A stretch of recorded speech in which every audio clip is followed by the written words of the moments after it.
प्रधानमंत्री नरेंद्र मोदी के संसदीय क्षेत्र वाराणसी के लोग इस साल के अंतरिम बजट में कई बड़े ऐलानों की उम्मीद कर रहे हैं। लोगों को उम्मीद है कि इस बार बजट में टूरिज्म सेक्टर के साथ एग्रीकल्चर और रोजगार को लेकर नई योजनाओं का ऐलान हो सकता है।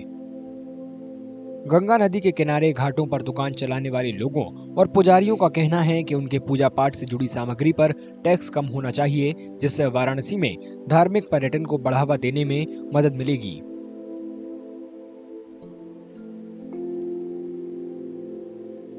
काशी जी में सभी व्यक्ति आते हैं दर्शन पूजा पाठ करने के लिए, तो उनको पूजा सामग्री जो भी लेना होता है थोड़ा इस चीज़ में थोड़ा सा रियायत मिले, मंदिरों में दर्शन के लिए उनको सुविधाएं उपलब्ध हो और अच्छे तरीके से उनका सम्मान हो। काशी में आए हुए सभी नागरिकों का पूजन के सामग्री में जो भी महंगाई अगर लगता हो तो उस पर कम करे।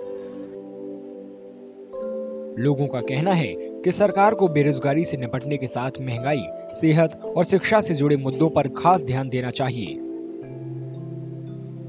महंगाई जो है अन्य उपयोग से ऊपर ज़्यादा जा रहा है, तो हम सरकार से आग्रह करते हैं, निवेदन करते हैं कि थोड़ा महंगाई पे कंट्रोल करें ताकि सबकी जीविका पालन करने में आसानी हो।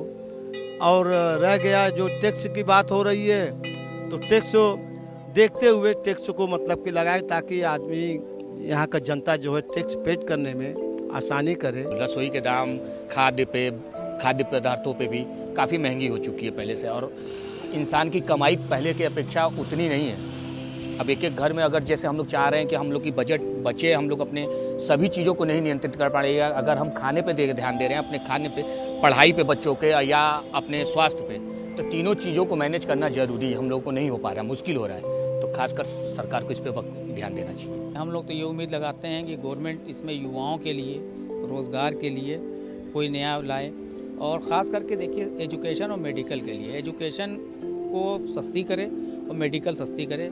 ये उम्मीद रखा जाएगा इस बजट में कि गवर्नमेंट इस पर करे। आखिरी बजट है, इसके बाद उनको इलेक्शन में जाना है, तो अगर इस पर वो ध्यान देते हैं तो अच्छी बात होगी। शहर के कई लोगों की राय है कि बजट में केंद्रीय वित्त मंत्री को किसानों का खास ध्यान रखना चाहिए, क्योंकि हमारा देश कृषि प्रधान है और काफी लोगों की रोजी रोटी इससे जुड़ी है। पिछले दिनों में औद्योगिकरण और ये जो सारी चीज़ें बढ़ी हैं, उसमें कृषि पे जो निर्भरता थी वो 35% से 15% आ गई है। तो मुझे लगता है कि इस सेक्टर पे पीएम मोदी विशेष तौर पे ध्यान दे भी रहे हैं किसानों के उन्नयन के लिए, उनकी आय दुगनी करने के लिए। फिर भी इस पे कुछ और किए जाने की आवश्यकता है। अपनी उम्मीदों के साथ वाराणसी के लोग 1 फरवरी को केंद्रीय वित्त मंत्री निर्मला सीतारमण के अंतरिम बजट पेश करने का इंतजार कर रहे हैं।